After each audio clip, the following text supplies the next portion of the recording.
We all wanted to love the sequels. We lined up, popcorn in hand, our inner child screaming louder than Chewie with a stubbed toe. We sat in the theater waiting to feel that spark again, that classic Star Wars magic. And for a few minutes, it kind of worked. The crawl rolled, the music swelled, and everything inside us whispered, maybe this time, maybe they got it right. But then stuff started happening. Or not happening. Or happening too much, but also not enough. Characters got introduced, like action figures being tossed onto a kitchen table. Plot points got dropped faster than stormtrooper aim. And before you knew it, you were halfway through a movie about space wizards, asking yourself, why do I feel like I'm watching a group project where no one showed up to class? There's this weird feeling that kicks in around the second act of The Last Jedi. Like you walked into a sequel of a reboot of a parody of Star Wars. And it's trying really hard to convince you it's profound, while also juggling space horses and casino planets for no reason. You keep waiting for the story to tighten up, to mean something. But instead, it just kind of happens again. By the time we get to Rise of Skywalker, the plot's sprinting like it's late for work. Every 5 minutes it's somehow Palpatine returned and quick. Get the thing to unlock the other thing so we can find the place that tells us where the other thing is. And we're just along for the ride, trying to remember why we cared in the first place. It's not just confusing, it's aggressively aimless. The sequels had every advantage. Massive budget, iconic cast, a rabid fan base practically begging to be blown away. And instead of building on what came before, they hit the reboot button and hoped no one would notice. But we noticed. Oh, we definitely noticed. And now we're left with this trilogy-shaped crater full of broken promises and recycled ideas. In this video, we're going to pull back the curtain on the Star Wars sequel trilogy. Break down exactly how it wasted our time, disrespected the story, and somehow managed to disappoint 3 generations of fans in under 5 years. If you ever sat through one of these movies and thought, wait, was that it? Then yeah, this one's for you. Let's go back to 2015. The Force Awakens drops. We're hyped beyond belief. And for a brief moment, it feels like Star Wars is back. The crawl starts. We hear that familiar fanfare, and everything in us wants to believe this is the start of something great. But then, somewhere between Jakku and Starkiller Base, you start to wonder, why does this feel so familiar? And not in a good way. More like when you rewatch a movie you already know the ending to. But someone taped over half of it with a different movie entirely. At first glance, it looked like the sequel trilogy had it all. New faces, classic characters, modern effects, and a boatload of Disney money just waiting to be set on fire. But right underneath all that polish, there's this odd sense of déjà vu that never quite goes away. Why does Rey feel like Luke, but without the struggle? Why does Kylo Ren feel like Darth Vader, but with worse posture and dad issues turned up to 11? Why does everything feel like it's checking boxes instead of telling a story? You start picking at the edges, and suddenly everything unravels. There's no plan, there's no foundation. And the deeper you go, the clearer it gets that this wasn't a new trilogy, it was a scavenger hunt for old feelings. One where each movie throws the last one under the bus. Like they were playing narrative hot potato, except the potato is character development, and no one wants to hold on to it for more than 5 minutes. And that opens up the real question. What was the point of it all? Not in an existential crisis way, but in a practical, nuts and bolts kind of way. What did the sequels actually say that hadn't already been said, and better, by the originals? If anything, they felt like an AI trying to predict what we wanted instead of what the story needed.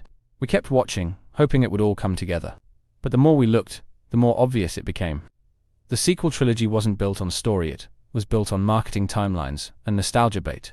And somehow, we all knew it, even if we didn't want to admit it at the time. And then there's what we lost. The legacy characters, the heart of the original saga, reduced to shadows of themselves. Luke Skywalker, the optimistic farm boy who believed in the good of his father, now bitter and broken, sipping alien milk and waiting to die. Han Solo, once the reluctant hero who found a cause, turned back into a washed-up smuggler like nothing ever happened. And Leia forever the heart and the hope stripped of her arc by real-world tragedy and careless writing. We never got to see them together again. No scene with Luke, Han, and Leia in the Falcon one last time. No closure, no payoff, just silence where meaning should have been.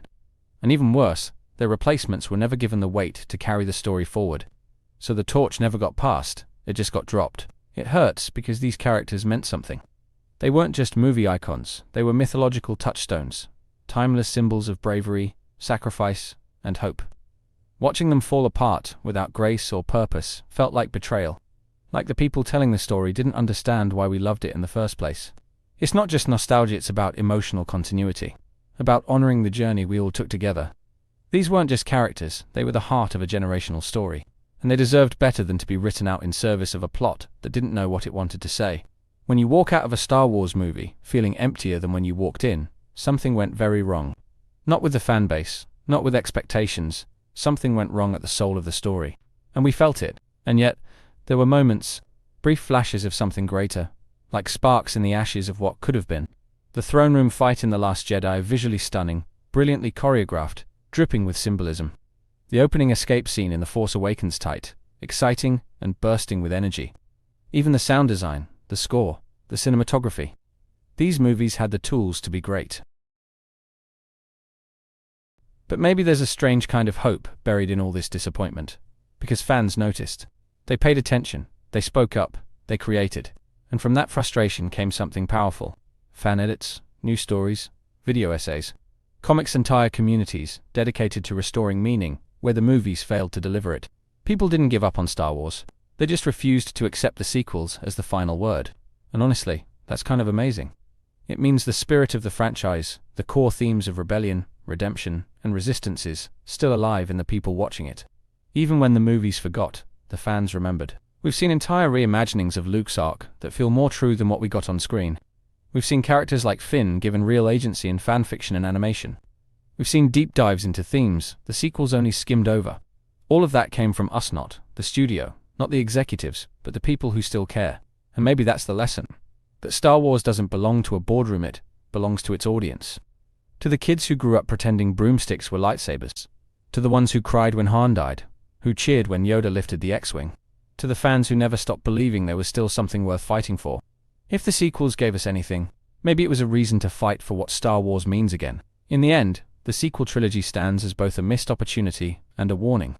A masterclass in how not to handle legacy, expectation, and storytelling. It wasn't just a stumble, it was a systematic collapse of trust between creators and the audience. And now we're all living in the shadow of what could have been. It's tragic, really. 3 movies that had the entire world watching, and they chose to chase trends instead of tell truths. They rebooted The Emperor, ignored The Chosen One, and wrapped it all in a shiny package that unraveled the second you asked it a serious question. Not because the story had to go that way, but because they never chose a story in the first place. But maybe there's closure in calling it what it is. A waste of time, yes, but also a hard reset. A reminder that spectacle without soul is forgettable.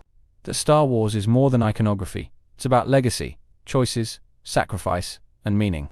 And when those things are treated like background noise, the galaxy gets quiet. Still, we learn from failure. We adapt, evolve, and demand better. And whether it's through new shows, old stories, or fan-made visions, we keep the flame alive.